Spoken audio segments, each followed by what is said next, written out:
Hola, hola, buen día a todos. Vamos ingresando de a poco, vamos arrancando la reunión. Ya somos 113, 114 participantes y seguimos admitiendo gente, así que les damos en principio las gracias por sumarse a la convocatoria de la Comisión de Sistemas de Gestión de Compliance con un tema que es súper interesante. Vamos a hablar hoy de lo que es el futuro de los sistemas de gestión de compliance, el futuro de compliance, ¿qué se viene? Así que junto con Carlos Rosen y Claudia Fornari, los codirectores que me acompañan en esta comisión de estudios, dijimos, vamos a convocar un panel de expertos. Vamos a hablar un poco de la ISO que nos da origen a lo que es los sistemas de gestión de compliance, la ISO 19600, y vamos a ver qué pasa en el futuro. Se viene la sanción de una nueva ISO que regula lo que son los sistemas de gestión de compliance y queremos saber, ¿va a ser certificable esta nueva ISO? ¿Nos va a cambiar alguna metodología? ¿Qué nos va a aportar? Y para eso convocamos a un panel de expertos internacionales que ya vamos a conocer. Antes de eso, queremos aprovechar que en el público tenemos una gran audiencia de expertos en lo que es compliance y queremos saber sus opiniones, queremos conocer sus experiencias, así que vamos a hacer un mentí. ¿Conocen Mentí? Mentí es una herramienta por medio de la cual podemos interactuar y vamos a jugar un poquito. Antes de arrancar vamos a jugar un poquito. Así que les proponemos que mediante el celular, si tienen el celular a mano, escaneen el código QR que va a aparecer ahora en pantalla. Y si no lo tienen, pueden entrar a www.menti.com, ingresar el código 653838 y podemos conocer sus opiniones mediante esta herramienta. Carlos, ¿nos va a ayudar? Carlos, ¿estás ahí?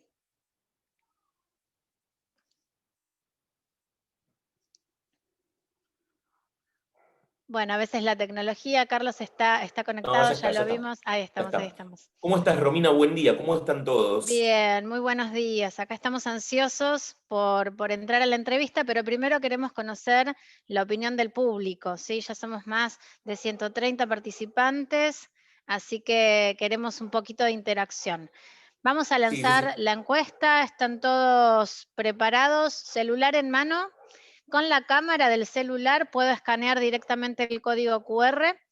Si no, los invitamos directamente a entrar a www.menti.com e ingresar el código 653838 para poder responder y que vean las preguntas directamente en la plataforma.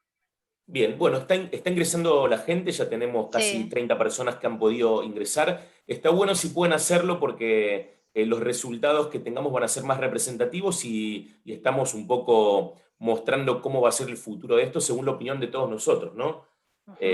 Así que como protagonistas les propongo responder estas preguntas. La primera ¿es lo mismo un programa de compliance que un sistema de gestión de compliance? ¿Qué opinan? Ahí van apareciendo las respuestas, Carlos. Mira, tenemos mayoría por el no. No lo tengo claro, interesante. Así podemos aclarar la diferencia, si es que la hay. Seguramente, yo no tengo duda que en el panel esta diferencia va a quedar muy claramente expuesta, ¿no? Conociendo a las cuatro personas que nos acompañan, que ahora vamos a presentar en unos minutitos. Así que bueno, lo que estamos viendo es un predominio del no, o sea, no es lo mismo, según la opinión de los aquí presentes. Vamos a la pregunta que sigue. ¿Es útil que los modelos de compliance, ¿sí?, sigan prácticas generalmente aceptadas en la comunidad internacional, esto es, agrupadas por ISO?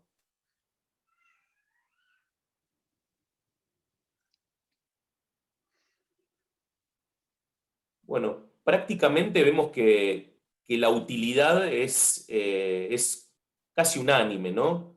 Sí. Salvo algún pequeño porcentaje que tal vez hoy va a tenerlo un poco más claro porque no tiene claridad, pero no vemos, siempre hay alguien que me va a llevar la contra, a ver si lo que no hay nadie que diga que no son de utilidad. O sea que está muy claro entre imprescindibles, ¿sí? También es llamativo, ¿no? Ahí está. Es llamativo que el 40% de la gente considera que es imprescindible. Algo imprescindible es no puedo no tenerlo, ¿no? Exacto. Y vamos a ver, bueno, si de esta charla surge esa condición. Y bueno, y la utilidad, el 55% dice que podrían ser útiles. Las Vamos respuestas a van la sin pregunta. nombre y apellido, ¿no, Carlos? Para que contesten libremente. Sí, sí, esto es totalmente anónimo y la idea Chiste, es chiste. solamente tener una opinión general para Sí, la entrar idea al es que tema. evaluemos entre todos tendencia y que también podamos debatir todos juntos lo que va surgiendo como resultados de nuestras encuestas con el panel. ¿Vamos a la tercera? Dale, dale, dale. ¿Son útiles los estándares ISO para definir modelos de compliance?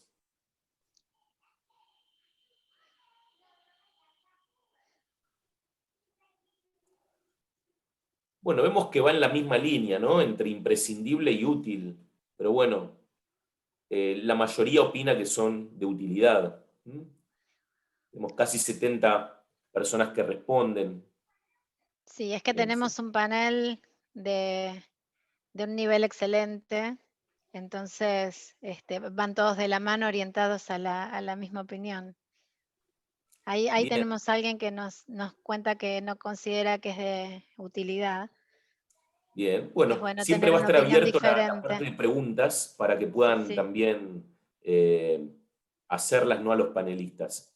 Y la última, ¿existe un nivel de conciencia adecuada sobre la existencia y utilidad de los estándares ISO en materia de compliance? O sea, ¿la gente conoce y tiene conciencia de que existen y lo útiles que son?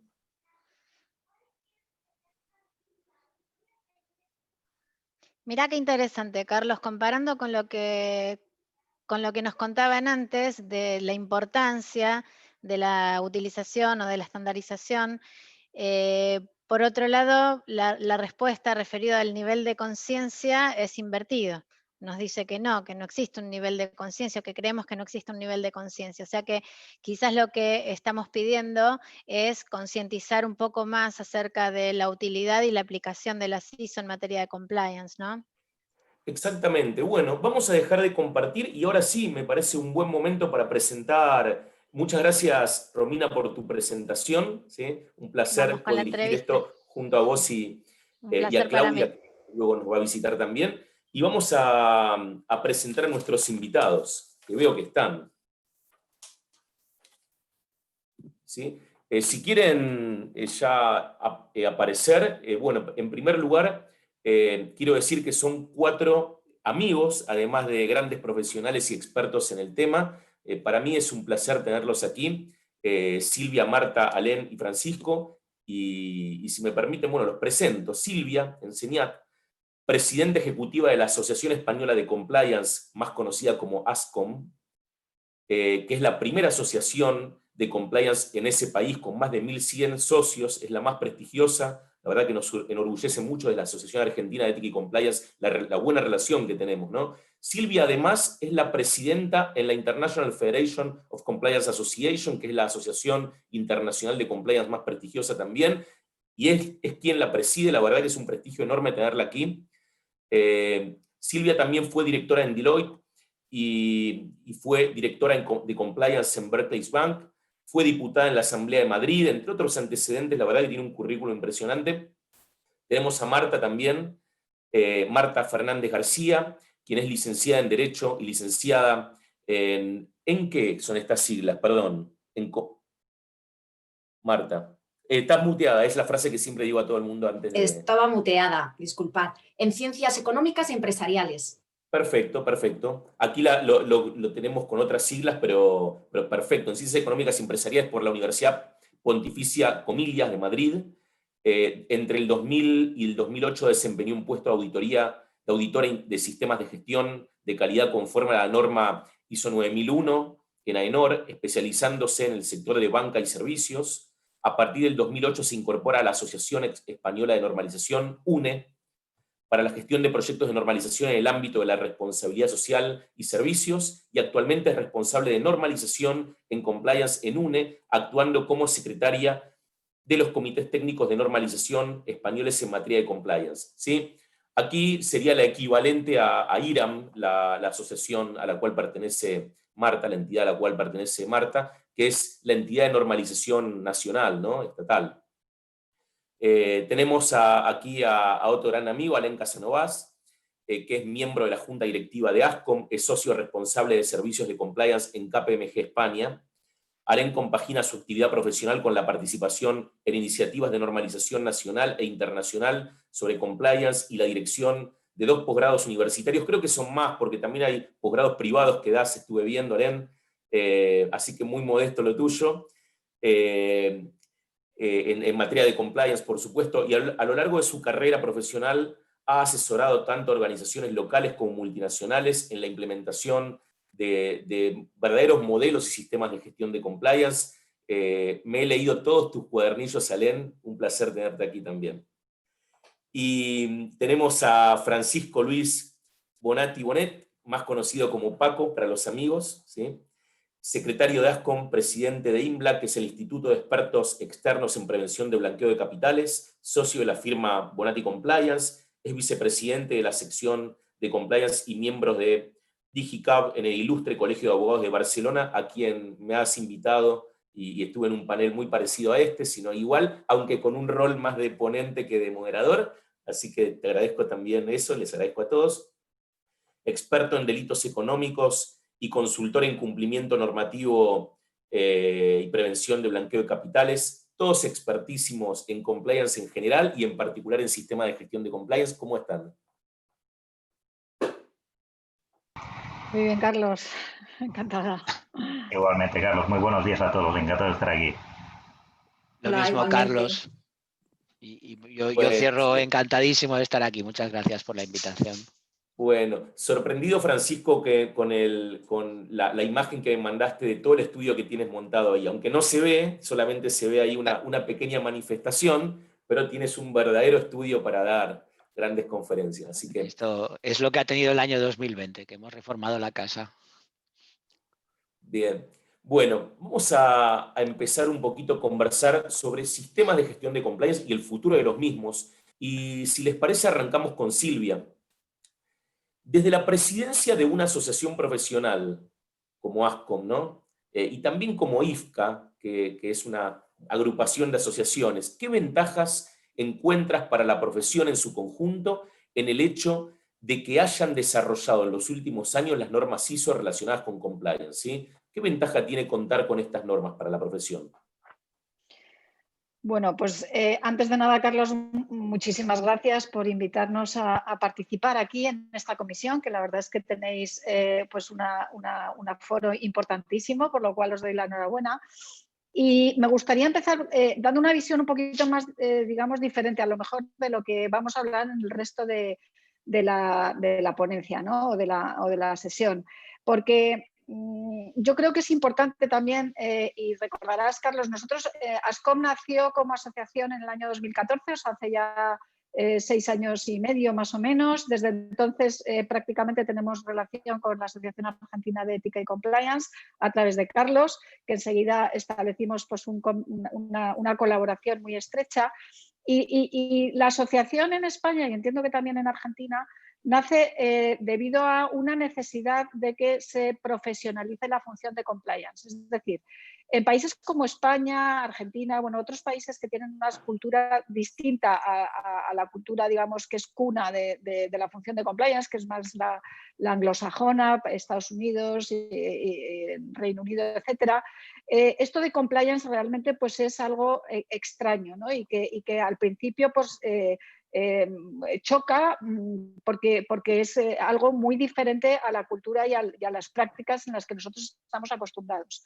En España, digamos que se generaliza la función de compliance en el conjunto de las empresas españolas a raíz de la reforma del Código Penal que tiene lugar primero en el 2010, pero sobre todo luego en el año 2015. Y es entonces cuando realmente, por eso nace ASCOM en ese momento, ¿no? Porque vemos que hay una necesidad de dar a conocer hacia afuera en qué consiste esa función de compliance por el desconocimiento tan amplio que hay en muchos sectores de la población, ¿no? Precisamente porque se introduce en el Código Penal, pues muchas veces se confunde a veces con la función de asesoría jurídica o el departamento legal. Esto es algo que no solo sucede en España, de hecho en esa federación internacional que tenemos con asociaciones de 12 países de todo el mundo, de los 5 continentes, estamos presentes en IFCA, y ahí podemos ver que este desconocimiento no es algo que solo suceda en países como los nuestros, sino que es algo general en todos los países. O sea, esa competitividad, digamos, a veces que se establece entre los departamentos jurídicos o legales y la función de compliance, eso pasa en otros sitios también, ¿no?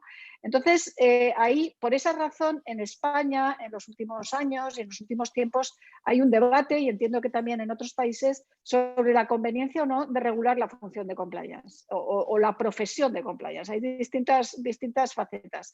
Y sin querer entrar en detalle en este debate, porque no es objeto de la sesión de hoy, pero sí que creo, y por eso me gustaría ligarlo con los estándares internacionales, que el hecho de que haya estos estándares internacionales desde la norma 19.600, bueno, todas las que vamos a hablar a lo largo del día de hoy, que tratan sobre los sistemas de gestión de compliance y como consecuencia de ello sobre el cometido, digamos, de la función de compliance, del compliance officer, lo que hace es homogeneizar a nivel internacional una serie de cuestiones que tienen un acuerdo, digamos, generalizado en todo el mundo. Es decir, no es discutible el hecho de que una función de compliance tenga que hacer un análisis previo de riesgos, tenga que hacer una serie de políticas, de controles, tenga que hacer una monitorización, tenga que dar formación sobre todos los elementos que componen ese sistema de gestión de compliance ya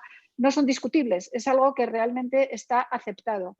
Y desde esa perspectiva yo creo que en tanto en cuanto no exista esa regulación sobre la función de compliance, sí que es una forma muy útil, digamos, de tener esa seguridad y ese consenso, digamos, generalizado en el entorno internacional. Por eso, para nuestra asociación como ASCOM, cuya misión fundamental es la profesionalización de la función de compliance en España, y entiendo que para las otras asociaciones también que tienen una misión parecida a la nuestra, estos estándares son un elemento muy importante precisamente por eso que comento, porque al final son estándares generalmente aceptados a nivel internacional por un amplio consenso y que por tanto, pues digamos que fijan ya las cuestiones que dejan de ser discutidas o discutibles en otros ámbitos, ¿no?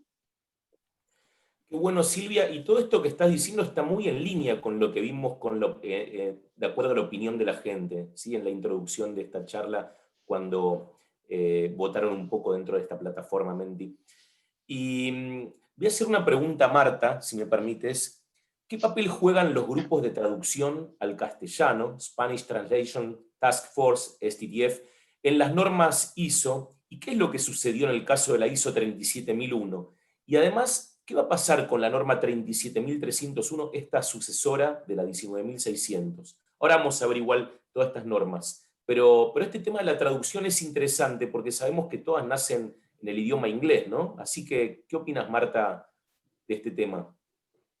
Bueno, pues buenos días a todos. Pues es un auténtico placer estar aquí conectado con Argentina para hablar con todos ustedes pues, del compliance y del español en compliance.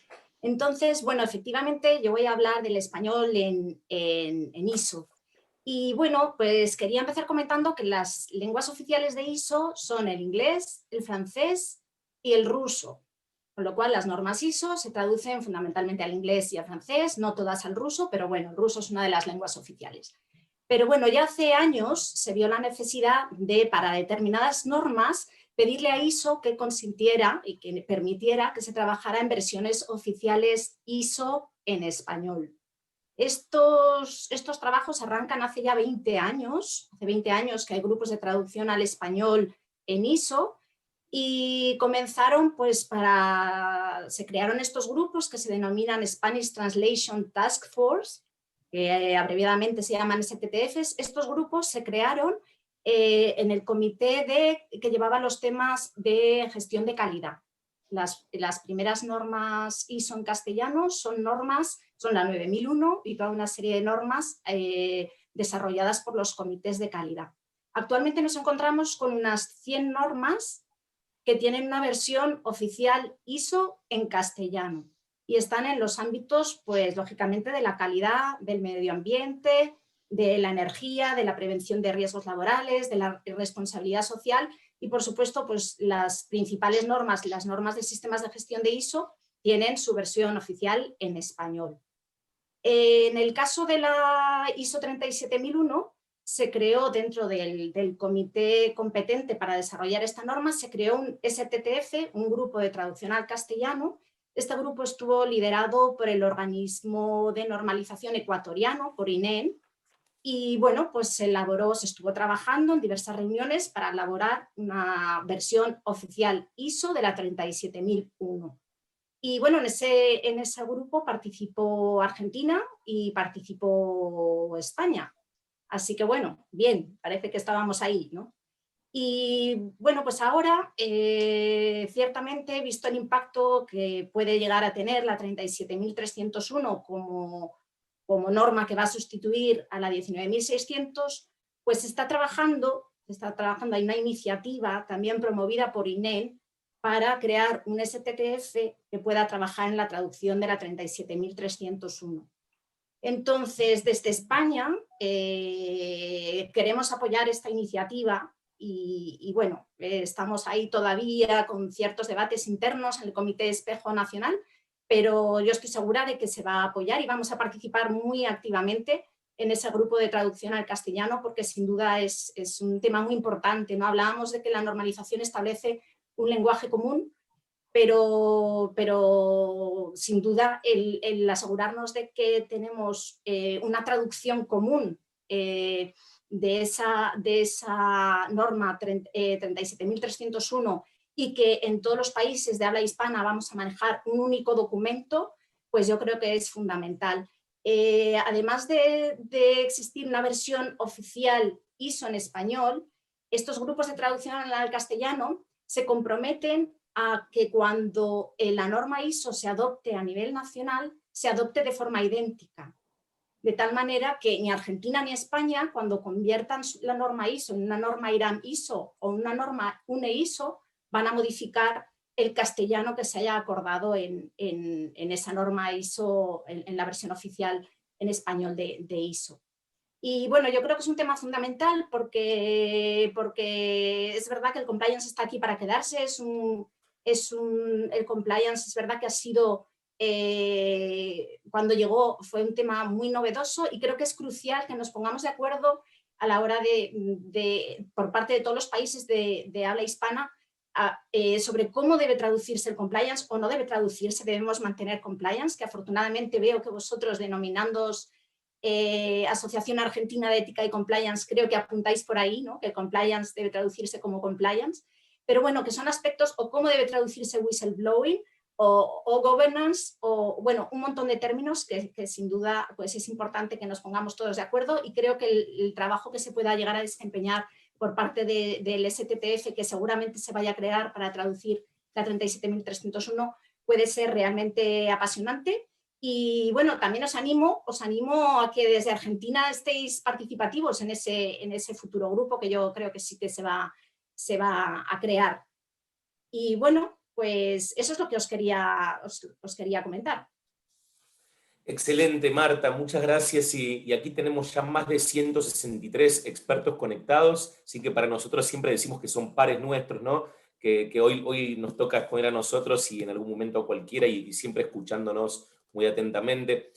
Súper interesante lo que nos estás contando y debo confesarte algo, que nuestro nombre, Asociación Argentina de Ética y Compliance, en los estatutos nos obligaron a agregarle en Inspección General de Justicia, que es el organismo que controla las asociaciones y sociedades, la traducción entre paréntesis, ¿qué significa compliance? O sea, nuestro nombre real, que la mayoría de gente aquí conectada y muchos otros no lo saben, tiene entre paréntesis alguna explicación de qué es compliance. Tuvimos que hacerlo por ley, ¿sí? Nos obligaron a hacer eso. Pero bueno, Bueno, yo confesaré que también tuvimos nuestras idas y venidas con el compliance a la hora de traducir nuestras normas, pero finalmente vimos que compliance decía muchas cosas y que no encontrábamos la manera de traducirlo, no encontrábamos un término que dijera todas esas cosas en español. Pero bueno, tiempo tendremos de comentar todas estas cuestiones en ese STTF. Excelente, excelente, Marta. Bueno, Alén, ¿cómo estás?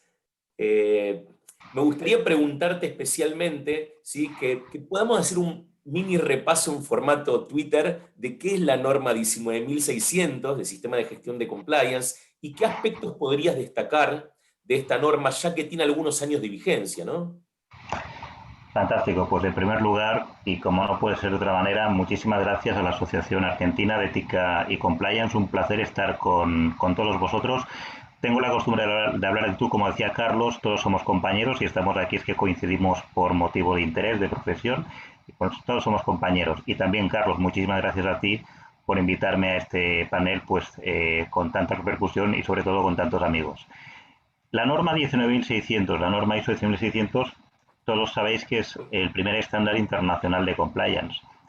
Tiene una importancia vital en la evolución del compliance, aunque, como veremos un poquito más adelante, ya ha cumplido su función y, por tanto, es una norma pues, que desaparecerá seguramente en el 2021. Pero cumplió una función tremendamente importante. Para explicarla, nos tenemos que ir un poquito atrás a cuáles son sus orígenes. Sus orígenes son un estándar que nace en Australia en el año 2006, que es la norma técnica AS 3806 del año 2006, publicada por Australian Standards, la entidad de normalización australiana. En aquel momento, lo que era el Compliance Institute, después llamado el GRC Institute, impulsa el primer estándar nacional en materia de compliance. Y es una norma sobre programas de compliance, que tiene mucho que ver con lo que nos ocupa hoy. Eso nace en el año 2006. Ese estándar tiene una gran acogida no solamente a nivel local, a nivel de Australia, sino a nivel de muchos países. ¿Por qué es un paso evolutivo importante? Porque es el primer estándar que no es sectorial. Antes de él nos encontramos con normas emitidas por diferentes plataformas, pero que tratan un sector de actividad, por ejemplo el sector banca, intermediación financiera, energía, seguros, o nos encontramos normas que se aplican no ya a un sector de actividad, sino a determinadas conductas como las normas que previenen el bribery o el blanqueo de capitales. Por tanto, se hablaba en esas esferas no de compliance, sino que se hablaba de cumplimiento y vamos a empezar a encajar piezas del puzzle. Esos estándares sobrepasados hoy en día nos hablaban de cumplimiento normativo o de los oficiales de cumplimiento. Toda esta nomenclatura desaparece en la acepción moderna de compliance. ¿Por qué? La norma ISO 19600 toma el estándar australiano y lo convierte en el primer estándar internacional en materia de compliance. Y lo hace desde una perspectiva también que no es sectorial ni es temática. Es un estándar para aplicar a cualquier ámbito del compliance por cualquier tipo de organización, incluso para establecer modelos de compliance transversales, modelos de coordinación de bloques de obligaciones de compliance, como puede ser la privacidad, el blanqueo, la prevención del blanqueo de capitales, la prevención penal o del soborno, o cualquier otro que tengamos, competencia, fiscalidad, el que queramos. Nace con esa finalidad. Se publica en el año 2014 y por lo tanto es un salto evolutivo importante, no solamente porque es un estándar internacional, sino porque es la primera vez en la comunidad internacional que se publica un estándar sobre sistemas de gestión. Fijaros que la norma precedente, la norma australiana, era de programas de compliance, lo he señalado, era programas de compliance, que es una nomenclatura que utilizamos de forma muy habitual en algunos contextos. Lo utiliza, por ejemplo, la OCDE, lo utiliza el Departamento de Justicia de los Estados Unidos, incluso en la actualización de su documento para evaluación de Corporate Compliance Programs, habla de programas. Entonces, es una nomenclatura bastante difundida. En el año 2014, con la publicación del estándar ISO, se habla de un sistema de gestión. Se toma un estándar que articula un programa, que era el australiano, y se convierte, aplicando la estructura de alto nivel de ISO, que es un tema del que podríamos hablar en otro momento, se convierte en un sistema de gestión, que para ir anticipando algunos conceptos, también está integrado por una serie de componentes, pero que interactúan los unos con los otros, pues como todos vosotros seguramente sabéis. Con lo cual, desde un punto de vista de efectividad, se da un paso de gigante. La norma 10600 es un paso de gigante en el mundo del compliance. Ya digo, primer estándar internacional, primer estándar que es un sistema de gestión. ¿Qué sucede? Yo siempre digo, y para ir acabando, que es una norma que se anticipa a su tiempo. Es una norma que en aquel momento, pues algunos países lo impulsan, lo impulsamos, porque pensamos que empieza a existir esta necesidad y por lo tanto es bueno que haya un estándar internacional. Sin embargo, en ese momento, estamos hablando cuando se empieza la normalización, es el año 2013 y se publica 2014, quizás no había la gran eclosión que se produce en el mundo del compliance vinculado a la criminalización de determinadas actividades de la empresa. La eclosión del compliance, como muy bien comentaba Silvia, se produce porque existen normas de amplio espectro de aplicación como el Código Penal, que aplica a muchas personas, o normas equivalentes, normas de orden penal. Entonces es cuando la población empieza a hablar de compliance y empieza también a confundir el compliance con el compliance penal, que es una parte pero no es el todo.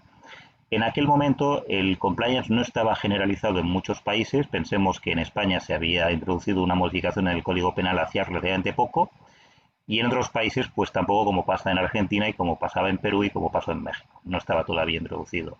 Sin embargo, después se ha visto que esa necesidad, se ha adquirido conciencia, se ha visto que los modelos de compliance penal son necesarios, pero no son suficientes, cubren una parte, pero no cubren el todo, y eso ha llevado a la actualización de esa norma, a la 37.301, de la que hablaremos después. Por lo tanto, una norma fundamental, cualquier persona que se dedica al compliance, una norma que desde una perspectiva histórica tiene que conocer, ha cumplido su papel y ahora nos enfrentamos a una frontera nueva.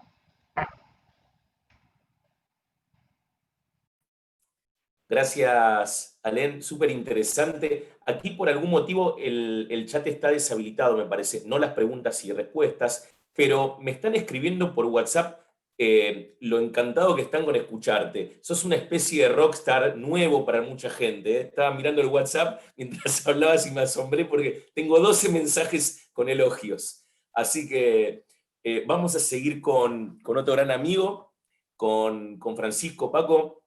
Te voy a preguntar lo siguiente, Francisco, teniendo en consideración que su aplicación en Argentina fue menos que tímida, o sea, la 19.600 se aplicó bastante poco, tal vez mucho en sentido académico, nosotros la hemos utilizado y también como referencia para implementar programas o sistemas de gestión en el mejor de los casos, pero fue bastante tímida. ¿Qué ha ocurrido en Europa, en particular en España, y qué es esto de la 19.601?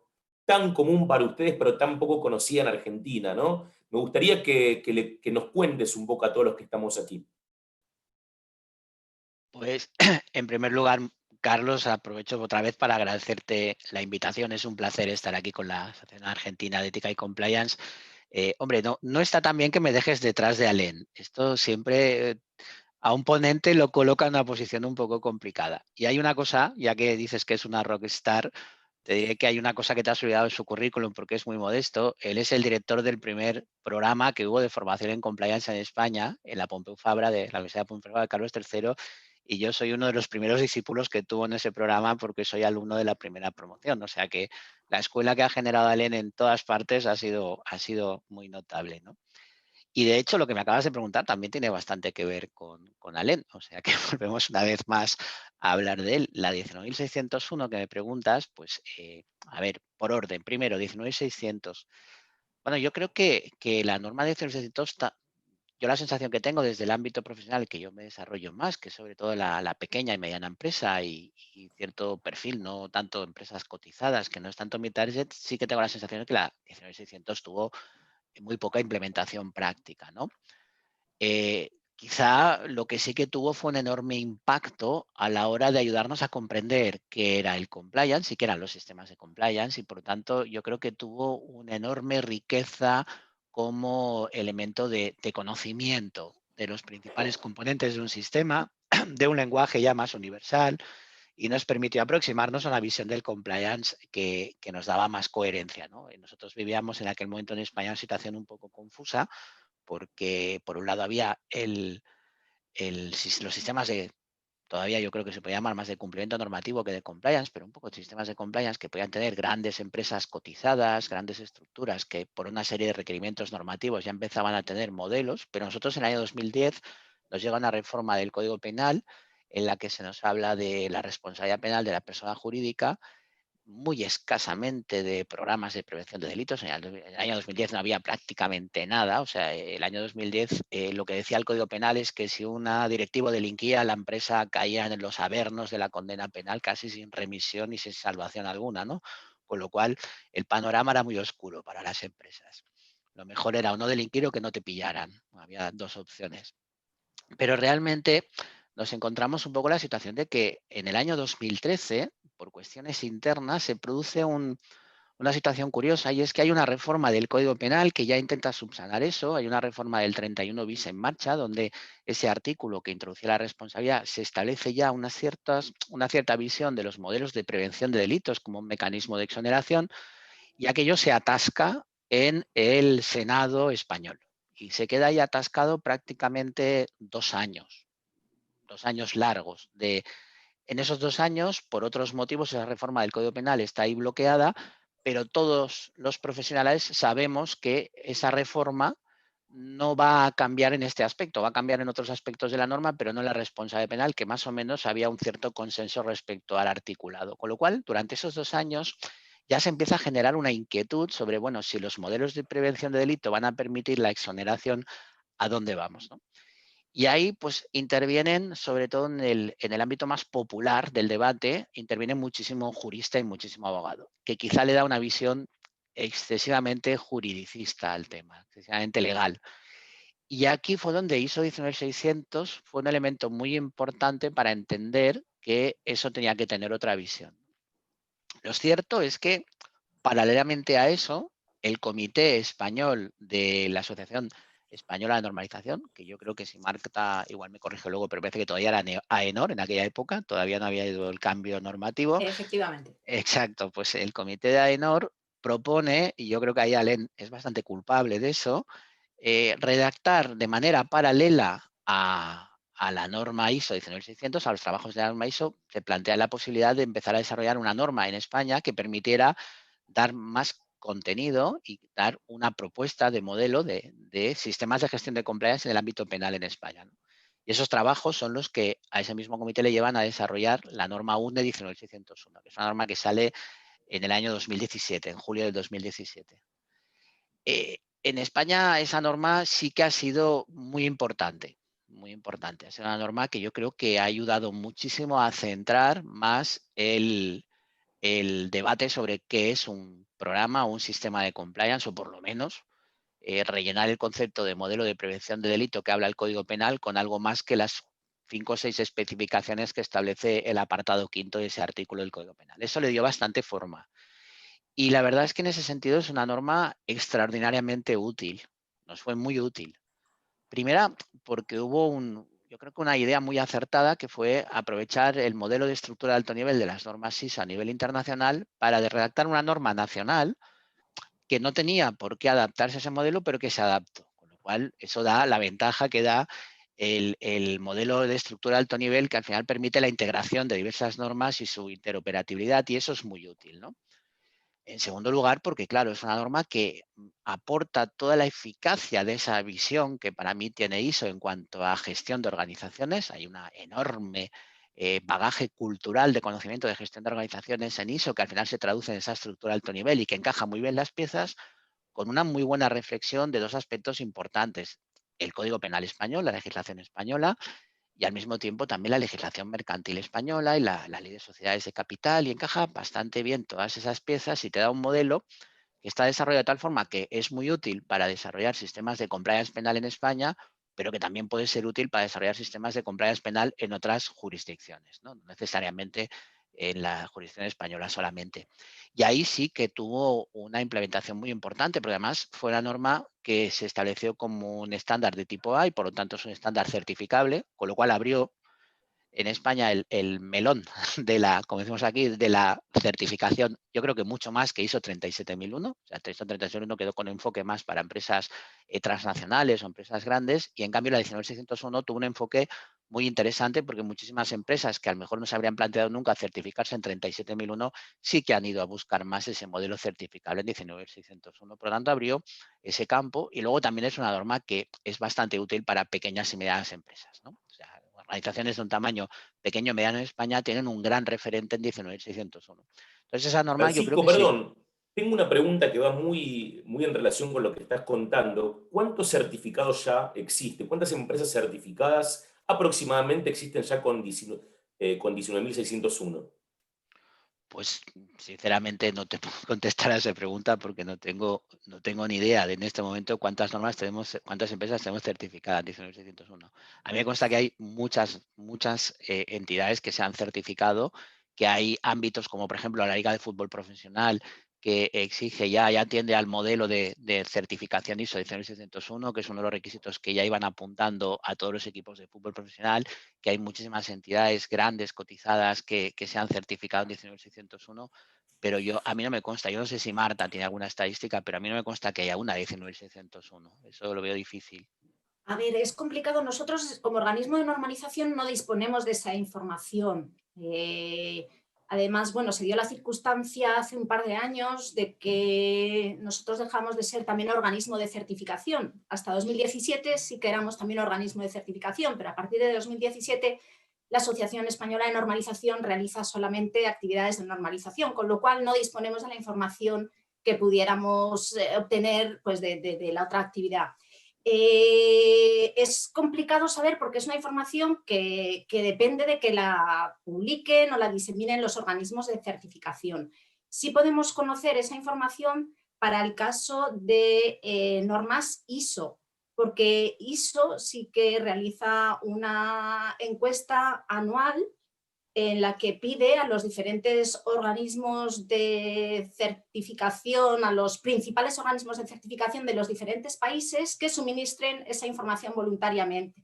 Entonces ISO aglutina toda esa información y publica un informe anual que está disponible en la página web de ISO, y que nos permite conocer a nivel país qué número de certificados hay para las normas ISO. Entonces, en el caso de la 19.600, perdón, en el caso de la 37.001, de antisoborno, sí que disponemos de ese dato. Sabemos que en España hay 43 certificados emitidos para 37.001, y sabemos que representamos el 5º país del mundo por número de certificados.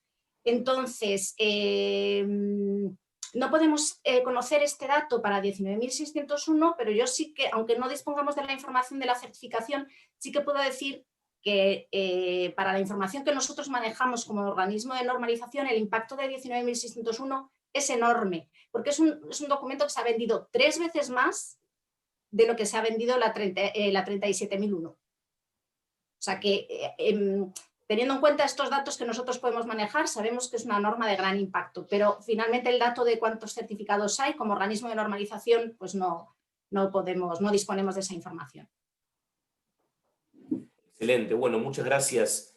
Y me gustaría preguntar abiertamente a todos los ponentes, ¿qué opinan entonces de esta norma que acaba de mencionar Marta? Y también Paco también hace unos momentos, la 37.001 del Sistema de Gestión Antisoborno. ¿Qué acogida tuvo en Europa y en España en particular? Porque nosotros estamos viendo aquí también, en Argentina y en Latinoamérica en general, se está hablando mucho de esta norma. Muchas organizaciones ya se están alineando a la misma para certificarse. Nos llama la atención como un crecimiento de golpe. ¿Qué es lo que está pasando en Europa y en España en particular? Para quien quiera responder.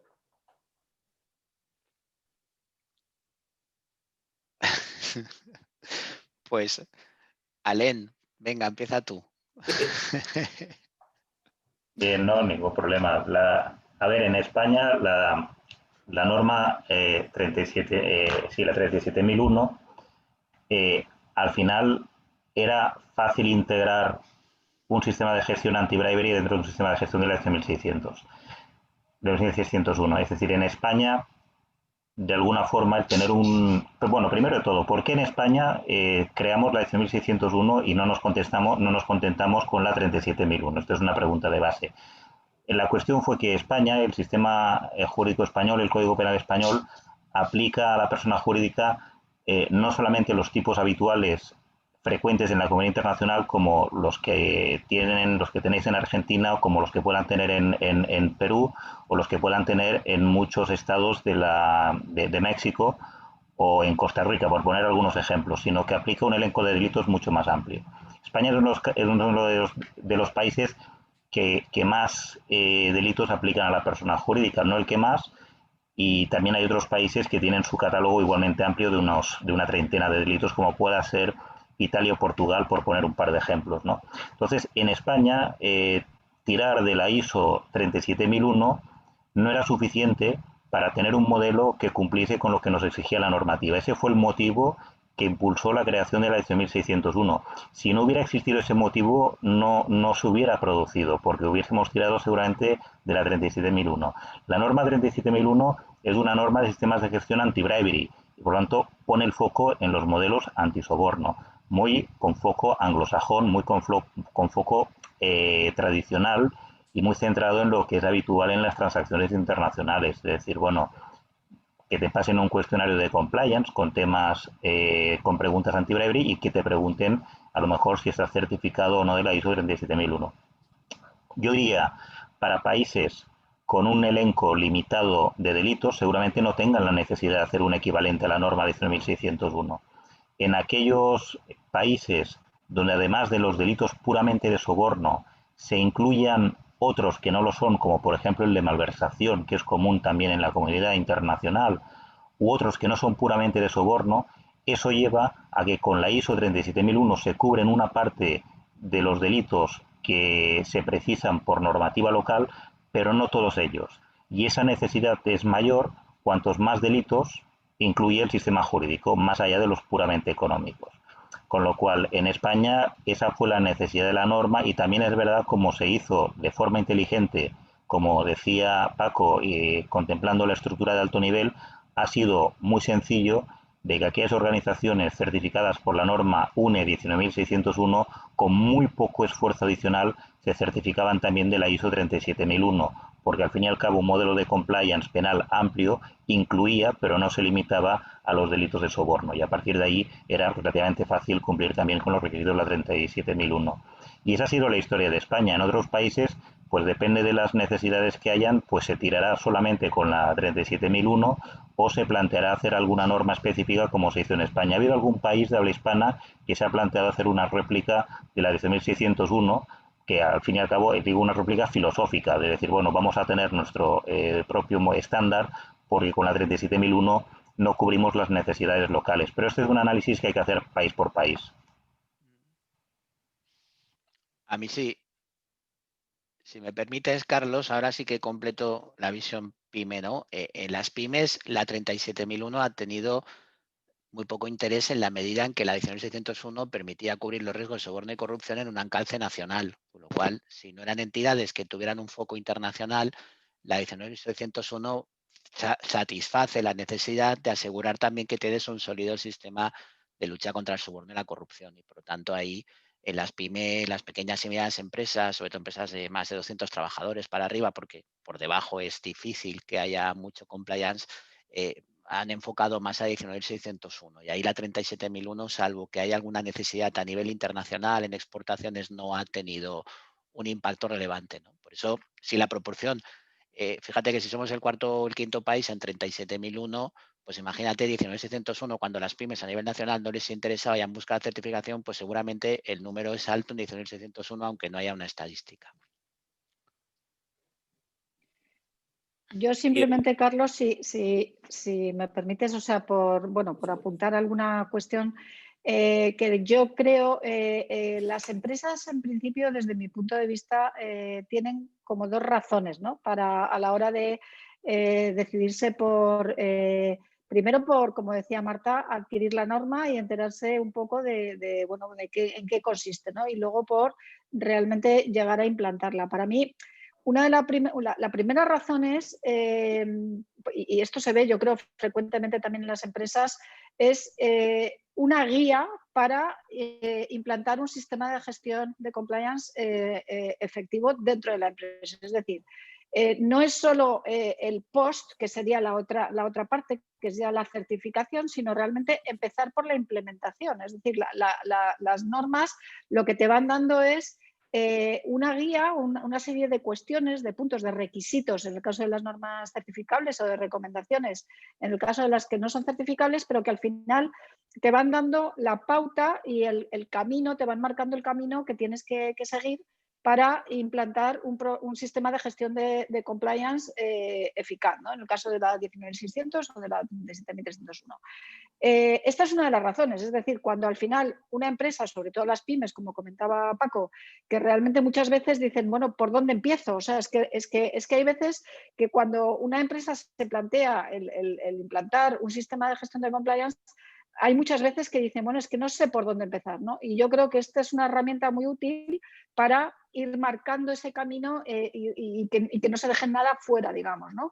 Y en ese sentido, bueno, nosotros como asociación tenemos una experiencia de un programa que hicimos con Iberdrola, ¿no? De una empresa importante española, para guiar a las pymes, ¿no? Las pequeñas y medianas empresas, a la hora de tener todos esos elementos que incluye la 19.600, ¿no? Y de manera que puedan hacer pues un gap análisis, o sea, decir, bueno, de todos estos elementos, qué es lo que tenemos, qué es lo que no tenemos, qué es lo que nos falta por hacer, e ir completando un poco pues todo para poder tenerlo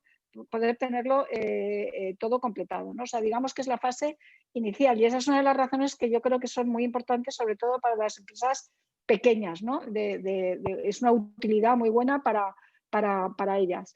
Y luego está la otra razón, que es el tema de certificar frente a terceros, ¿no? O sea, es decir, que yo creo que las empresas grandes lo que les es más de utilidad es la certificación. Por eso también el hecho de que la 19.600, que luego a lo mejor podemos hablar que por qué se ha virado ahora, y en eso Alain lo sabe mejor que nadie, de una norma no certificable como era la 19.600 a una norma que ahora ya sí es certificable o va a ser certificable, que es la 37.301, pues en el caso de la 19.601, que por eso se hizo en España, para que las empresas pudieran tener una herramienta de acreditación frente a terceros, o sea, porque al final la certificación no deja de ser pues un papel, digamos, que te dan desde un tercero, que te acredita, un tercero independiente, que te certifica que todos los elementos del sistema de gestión que tú tienes implantado en la empresa están implantados de forma correcta, ¿no? Y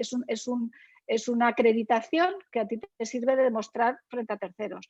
Por eso yo creo que el hecho de que la 37.001, la de anticorrupción, sea certificable, es algo muy importante, porque yo creo que efectivamente las empresas, sobre todo las grandes, pues lo utilizan para, bueno, pues cuando tienen contratos, digamos, con clientes multinacionales, pues muchas veces es un requisito, o sea, el hecho de tener esta certificación para poder ser proveedor o poder tener esas relaciones comerciales con empresas, digamos, multinacionales en el mundo, ¿no? Entonces, yo creo que por eso el matiz de ser certificable o no, pues tiene también esa utilidad, ¿no? Esa razón. Bueno, simplemente quería apuntar esas dos cuestiones por si... Excelente, Silvia. Y recién mencionabas la 37.301 como evolución de la 19.600, que entre otras cosas va a ser certificable, ¿no? Está próxima a salir, a lanzarse. Y también lo que había dicho Alena hace un momento, que la norma 19.600 fue como adelantada a su tiempo. Tomando estas dos cuestiones, y ya que ha pasado tiempo y ha corrido agua por el río, ¿no? Debajo del puente, ¿qué opinan ustedes, sobre todo vosotros, sobre esta norma 37.301? ¿Va a lograr una convergencia en el compliance a nivel internacional? Si pudiéramos ver un poco el futuro, los próximos años, ¿les parece que va a ser una norma generalmente aceptada?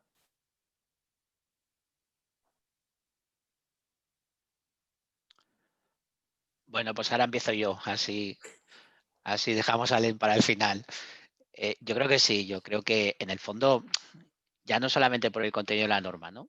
es que si miras la evolución a nivel internacional del compliance, yo creo que, como decía Allen, hay un hito muy importante que es la ISO 19600, porque lo ha explicado perfectamente y eso ha sido un modelo de referencia para muchísimos de nosotros, ¿no? Y para muchas organizaciones, y al final pues de ahí se han desplegado iniciativas nacionales como la 19601 en España, certificaciones como la anti-bribery, y lo que ha dicho Silvia tiene toda la razón del mundo en que muchísimas organizaciones de todo el mundo han empezado a coger estos modelos como modelos de referencia para construir sistemas de compliance eficaces, ¿no?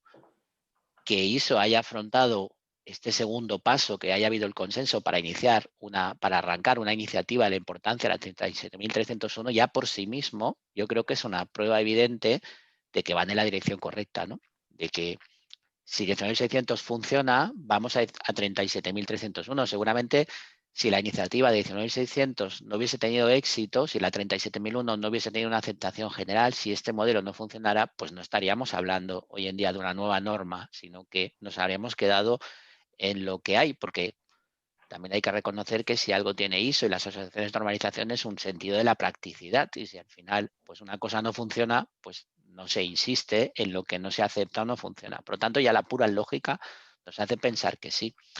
El incremento de asociaciones, la importancia del comité que está redactando la norma, la transversalidad a nivel geográfico, que esto Alén nos lo puede explicar mejor, o Silvia, que también está en el Comité Nacional, nos puede explicar muy bien todos los países que han participado, etcétera. Yo creo que nos da también un elemento de valor importante, porque la metodología de ISO de consenso permite que todo el mundo haga aportaciones y al final es un entendimiento común. Por lo tanto, una de las cosas que yo creo que puede ser útil, más allá de los valores que tiene, que se pueda certificar o no, es que si alguien te dice, bueno, ¿y usted por qué utiliza este modelo de referencia? Dice, hombre, porque es el más aceptado en todo el mundo, porque es el más consensuado, porque hay más y más expertos de diferentes culturas y países que han aportado valor al mismo, y cuando todos esos expertos, desde una organización que es eminentemente práctica, que nace de la experiencia de las partes interesadas, construyen un punto de conocimiento común y un marco de referencia, pues hombre, eso tiene un valor. Por lo tanto, yo pienso que con independencia de luego el desarrollo que pueda tener a nivel empresarial, de aceptación en los países, creo que todo eso demuestra que para mí el modelo ISO es un modelo de éxito, ¿no? Y por eso precisamente montamos en el Congreso de Barcelona esa ponencia que te invitamos, porque ya creíamos que estábamos ante la dirección correcta, que al final, además esto surge del propio mercado, de la experiencia de las organizaciones, de los expertos. Yo le veo todos los valores. Excelente, Francisco, muy bueno. ¿Alguna otra opinión sobre este tema? Si no, podemos pasar a alguna otra pregunta. Yo sí quería comentar que, bueno, sin duda va a ser importantísimo que se convierta en una norma certificable y va a ser un referente a nivel internacional y a nivel nacional. Pero yo, no obstante, no creo que llegue a fagocitar normas de compliance existentes en otros ámbitos. No creo que llegue a fagocitar a la 19.601 ni a la UNE 19.602 que tenemos en España de sistemas de gestión de compliance en el ámbito tributario, o incluso una iniciativa nueva que tenemos para trabajar en una norma de compliance, de sistemas de gestión de compliance a nivel nacional en el ámbito del derecho de la competencia. Quiero decir que sin duda va a ser una norma pues, que va a tener mucho recorrido y que va a ser un referente, pero que va a poder convivir por lo menos durante un tiempo con otras normas de sistemas de gestión en otros ámbitos. Bien, gracias Marta. Alén, específicamente, y recuerdo que lo habías explicado muy bien en la mesa que compartimos en el Congreso de Barcelona, ¿cuál es la diferencia, aquí pregunta Vanessa, cuál es la diferencia entre la 19.600 y los aportes que está agregando la 37.301, además de esa calidad de certificable, ¿no? Sí, pues es una muy buena pregunta. Hay quien responde diciendo que es la versión certificable de la norma 19.600, lo cual es cierto, pero es muy parcial.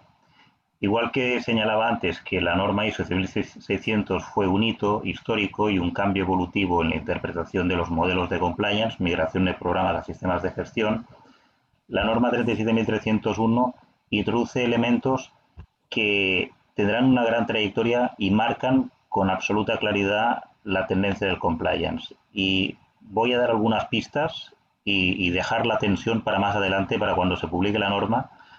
Pero, por ejemplo, se introduce por primera vez en un estándar de compliance como término definido el vocablo conducta. Porque los temas conductuales y los temas culturales pasan a tener una importancia capital. La evolución del compliance nos lleva de modelos basados en el control, sobre la teoría aquella de Thomas Huxley, si queréis, de que el ser humano tiene una tendencia innata al incumplimiento, a portarse mal, dejados a nuestro libre arbitrio, pues nos portamos mal, y por lo tanto lo que es necesario es controlarnos. Lo que tenemos que hacer es controlarnos. Esa es la teoría tradicional del control y a la que se asocia una parte de los estándares ab initio de compliance. Hay otra teoría que es la teoría de la integridad más moderna, que parte de la base de que el fondo de las personas es bueno y que por lo tanto tendemos a hacer las cosas bien siempre y cuando estemos ubicados en un contexto que nos lo facilite, que nos lo favorezca. Ese es el entorno de la integridad. En este entorno de la integridad, obviamente, juegan un papel clave los modelos de compliance no basados en el control, sino en la integridad. Y en este sentido, la norma 37.301, al jugar el tema de la cultura corporativa y al jugar el tema de la conducta, apuesta y sigue la línea que ya se empezó, porque es una línea que estaba esbozada en la norma ISO 10600, sigue esa línea con toda claridad, pero de una forma tremenda, en cuanto a lo que son factores conductuales. Ya digo, aparece conducta como término definido. ¿A qué nos llevará esto? Nos llevará seguramente en el futuro a valorar mucho más cuestiones de conducta que hasta ahora hemos pasado por alto, porque si os fijáis, cuando hablamos de compliance y de los riesgos de compliance, solemos asociarlos a procesos de la empresa. Es decir, hay algo de compliance que nos expone, nos puede pasar que paguemos un soborno. Vale, dos preguntas.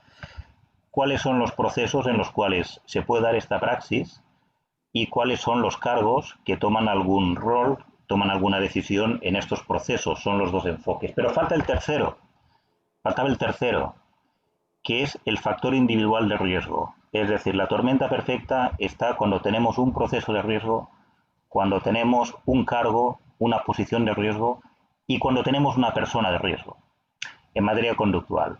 Eso es la autopista que abre la norma ISO 37301, pero hasta el punto que se debatió seriamente el cambiarle de denominación y que no fuera el acrónimo CMS, no fuera de Compliance Management System, sino que fuera de Conduct Management Systems, de sistemas de gestión de la conducta.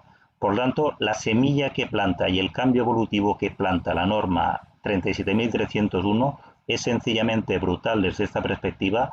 Pasará inadvertidos las primeras semanas, meses, tal vez años, pero la autovía ya está echada y es cuestión de circular por ella. Excelente, Alain, súper interesante. A mí se me abrió como un abanico de preguntas, pero lo que estoy viendo es que me llegan más preguntas al WhatsApp que aquí. Yo les pido que usen el chat, y si es posible para todos, pero también la parte de Q&A, de preguntas y respuestas, y así también utilizamos las mismas preguntas que quieran ustedes, ¿sí? Como participantes. Y me gustaría, en particular, y estoy viendo que coincide con dos personas que lo preguntaron y lo teníamos como el último tema a discutir entre todos. ¿Necesita la justicia estándares claros para poder actuar? ¿Necesita la justicia mejores elementos para poder evaluar con mejor efectividad la solidez, la robustez de los programas y en este caso de los sistemas de gestión de compliance? Porque en España vemos que la 19.601 ayuda tremendamente a la justicia. De hecho, en los congresos que estuve presencialmente y donde los conocí mejor a vosotros, me ha tocado escuchar a jueces y a fiscales discutiendo de sistemas de gestión, cosa que es maravillosa y en Argentina no tenemos esa suerte. Entonces, va la pregunta concreta. ¿Necesita la justicia esto? ¿Quién se anima? A ver, yo voy a ser muy breve porque en este tema Alain y Paco pues, pueden hablar con muchísima más autoridad que yo, puesto que yo no soy jurista, yo soy ingeniero, pero sí que me gustaría dejar la posición, desde luego, y como asociación, como ASCOM. De hecho, nosotros tenemos una iniciativa que hemos puesto en marcha recientemente, que es la creación de un registro de peritos expertos en compliance. O sea, con esto doy respuesta a tu pregunta, Carlos, porque evidentemente yo entiendo que sí, o sea, que la justicia necesita de personas expertas que, digamos, puedan ratificar a través de una pericial si en ese caso concreto, en ese momento concreto y en esa cuestión concreta que se está juzgando, los controles que tenían implantados en la empresa eran correctos o no. O sea, que desde esa perspectiva, nuestra posición como asociación y mi posición personal es que absolutamente sí, porque lógicamente los jueces no pueden ser expertos en todo y no pueden conocer los temas, pero en esto como en todo, y como existen peritos en otras cuestiones, pues en materia de compliance también deberían existir.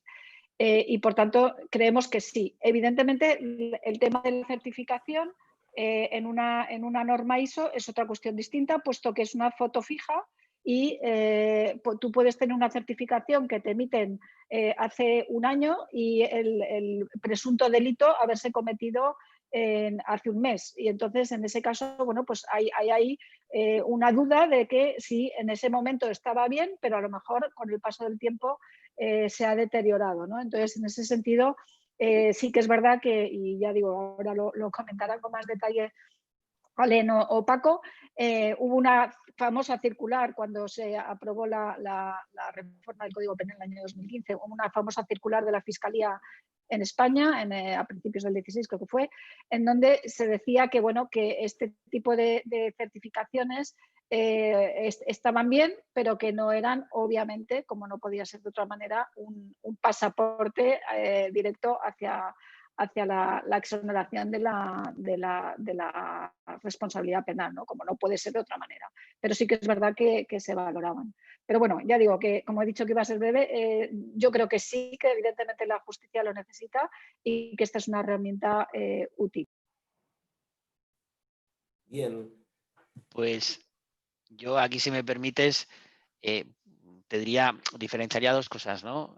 La justicia, es cierto que, como decía Silvia, pues el conocimiento, sobre todo si tienes una visión correcta de lo que es un sistema de compliance y, por lo tanto, de lo que es el modelo de gestión, pues eso es un conocimiento que el juez no tiene que saber, eso no es un conocimiento legal y, por lo tanto, la necesidad de un perito que aporte ese conocimiento para formarse criterio judicial es muy importante, ¿no?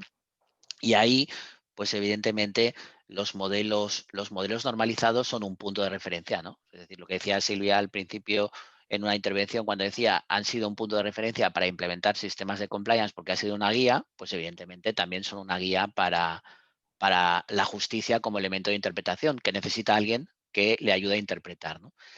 El sistema judicial español, en ese sentido, digamos que enfocaría dos cuestiones claves, ¿no? La primera, si hay un sistema, y la segunda, qué ha ocurrido, porque la circular de la Fiscalía apunta que la acusación se va a basar en, si primera, si había un modelo sólido y, en segundo lugar, qué ha ocurrido en ese caso, ¿no? Esto también hace poco lo explicaba Alen en el curso de peritos con muy buen criterio, ¿no? Es decir, si lo que tenemos es un modelo sólido y ha habido un fallo concreto, vamos a la cultura, y si lo que tenemos es un modelo poco definido y un fallo general, pues vamos a otro tipo de enfoque de peritaje, ¿no? O sea que al final, pues los sistemas normalizados pueden servir como marco de referencia para que la justicia evalúe esas dos cosas, si había un modelo sólido o no. Esa circular que apunta Silvia, además, es muy interesante porque ya habla de cultura de cumplimiento de la organización. Ese componente cultural que decía Alen, en la circular ya está. Quizá no está todavía muy evolucionado, pero ya está hablando de cultura de respeto a la ley, cultura de cumplimiento. Por lo tanto, un elemento clave en el peritaje va a ser definir si la empresa que está siendo investigada tiene una cultura de la organización y si tiene un modelo que fomenta esa cultura, ese respeto a la ley, controla esa gestión. Por lo tanto, hay otro elemento ahí clave de los modelos de compliance como instrumentos útiles para construir esa conducta, ¿no? Y luego, pues, analizaremos qué ha ocurrido en concreto. Respecto al modelo, ha habido magistrados, decías lo de los jueces y fiscales. Yo haría matices. O sea, es bueno que los jueces y fiscales hablen de sistemas de compliance cuando entienden de sistemas de compliance. Es muy peligroso que los jueces y fiscales hablen de compliance cuando no entienden de sistemas de compliance. Porque al final son jueces y fiscales, influyen mucho sus opiniones, si son buenas, construyen ideas muy consistentes y consensos muy interesantes, cuando no están bien orientados te sacan teorías que a veces son extraordinariamente peligrosas, ¿no? Y cuando tú venías a esos congresos, quizá los jueces y fiscales que hablaban de estos temas conocían mejor los temas que la gran variedad de jueces y fiscales que en este momento hablan de los temas, que a veces dicen cosas que empiezan a ser preocupantes. Y lo malo no es que las digan, es que tienen la posibilidad de reflejarlos en sentencias, ¿no? Con lo cual, cuidado, que tenemos una evolución con unas derivadas que con el tiempo pueden llegar a ser muy peligrosas y habría que tener un ojo siempre puesto ahí, ¿no? Pero sí que es cierto que ha habido jueces, como por ejemplo el presidente de la Audiencia Nacional, don José Ramón Navarro, que en muchas conferencias ha dicho que para él un sistema de compliance certificado tendría que servir como presunción juris tantum, que admite prueba en contrario de que como mínimo la empresa tiene un sistema eficaz. Otra cosa será analizar qué ha ocurrido en ese caso en concreto, por qué se ha producido el hecho, cuáles han sido las causas determinantes del hecho y las conductas de las personas, ¿no? Por lo tanto, sí que hay una reflexión ahí muy interesante que aporta muchísimo valor, ¿no? Y creo que hay una interacción clara entre el modelo judicial y el modelo de sistemas de compliance como referente para el modelo judicial. Necesitamos peritos que sepan ayudar a la justicia a entender eso y un sistema judicial que también esté abierto a comprender correctamente estos sistemas. En ese diálogo entre esas dos partes es donde tiene que salir la riqueza suficiente para que cuando una empresa esté sometida a la enorme presión que sufren las empresas en un proceso penal, pues tenga la tranquilidad que por lo menos la evaluación del modelo será ajustada a unos parámetros de defensa razonables, ¿no? Bien, nosotros nos estamos acercando ya al final, que lo teníamos planeado para las 10:20 de la mañana aquí en Argentina. Entiendo que en España estamos 5 horas hacia adelante. Y tengo, justo cayeron de golpe una cantidad de preguntas, unas 10, algunas ya tenía aquí en el celular y otras están cayendo aquí en la parte de preguntas y respuestas. Voy a hacer una última rápido antes de cerrar y me comprometo personalmente a hacer que los panelistas, quienes quieran, respondan estas preguntas y las vamos a circularizar por nuestro newsletter cuando hagamos un poquito de mención de esta reunión. Así también podemos ya responder todas las demás, que es lo que merecen, ¿no?, por haber estado aquí. Y aquí tengo una pregunta muy simpática de Felipe, que dice, la voy a leer tal cual como me vino y después la traducimos un poco, porque dice, ¿por qué los tanos, bueno, que vendrían a ser los italianos, tienen récord de certificaciones 37001? ¿Y por qué los alemanes se cortan solos y no tienen ninguna? Creo que habrá escuchado un poco la charla que tuvimos en Barcelona, ¿no?, en el Congreso de Barcelona, porque tocamos este tema, si no me equivoco. Creo que le había respondido Alain, si no me equivoco, en el Congreso. Sí, bueno, hay cuestiones que son en ocasiones culturales. Pues en Italia pues hay más certificaciones y en Alemania quizás hay menos porque confían más en los esquemas pues no certificables, ¿no? O no le ven esa necesidad. O sea, simplemente pues describiendo que tienen un modelo de compliance, etcétera, y sin que esté certificado, pues eso ya genera tranquilidad en el mercado o genera pues esa confianza, ¿no? Al final los mecanismos de certificación no son otra cosa que un mecanismo de generación de confianza, no es otra cosa. Genera más confianza en algunos países que diga un tercero que haces las cosas bien que si lo dices tú mismo, ¿no? Pero eso va por jurisdicciones, como vemos en Alemania no es así, ¿no? Y en Alemania, cuando determinadas organizaciones pues dicen que hacen las cosas bien, con independencia de que al final sea cierto o no, como se ha visto en algunos casos, la verdad es que generan confianza a lo mejor en el mercado local. Hay una gran confianza, genera una gran confianza en el mercado local y nadie lo pone en duda o piensan que está razonablemente bien dicho, ¿no? En otros países quizá no tanto, y no vamos a hablar de países, y por eso son países más amigos de la certificación donde está bien que tú digas que haces las cosas bien, pero sabes qué, que si me lo dice un tercero casi que mejor.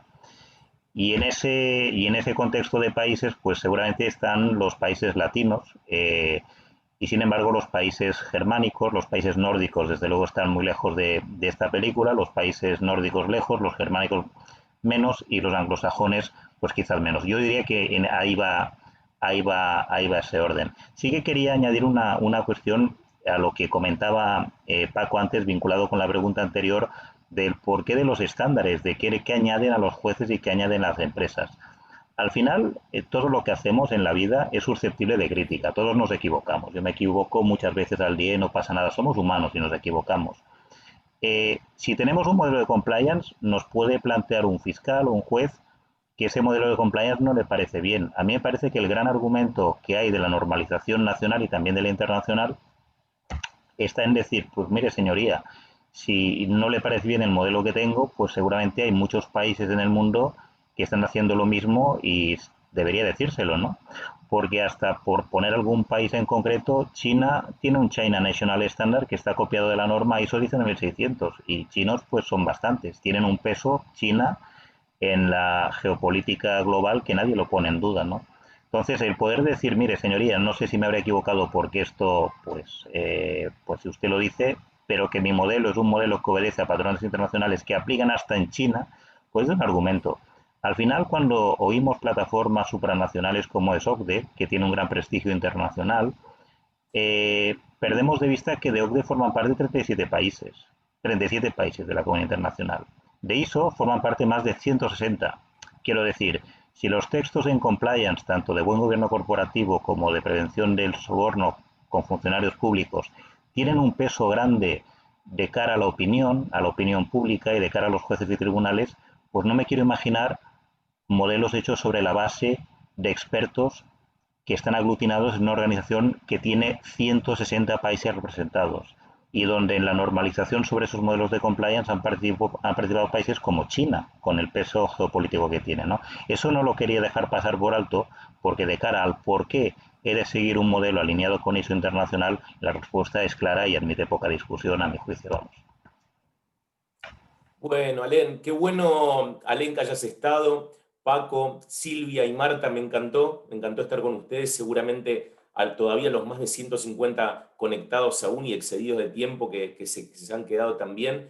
Les agradezco profundamente que hayan estado. Seguramente lo vamos a repetir, vamos a abusar de vuestra generosidad. Y me gustaría, si Claudia, que también codirige esta comisión, la quiere cerrar formalmente. ¿Cómo les va? Bueno, muchas gracias. Ante todo le queremos dar las gracias a nuestros prestigiosos expositores, en particular a la ASCOM, ¿no? Por estar tan bien representada con sus más altas autoridades, a la Asociación Española de Normalización y a toda la comunidad de Compliance Officers, ¿sí? Que son los destinatarios de nuestros eventos, que son la razón de ser y que nos permiten también a nosotros, junto con la asociación y el equipo con el que trabajamos, que esto sea posible, ¿no? Nos vamos a estar encontrando en el 2021 con más temas que tienen que ver con los sistemas de gestión de compliance y jerarquizando esta profesión. Así que muchísimas gracias a todos, un placer.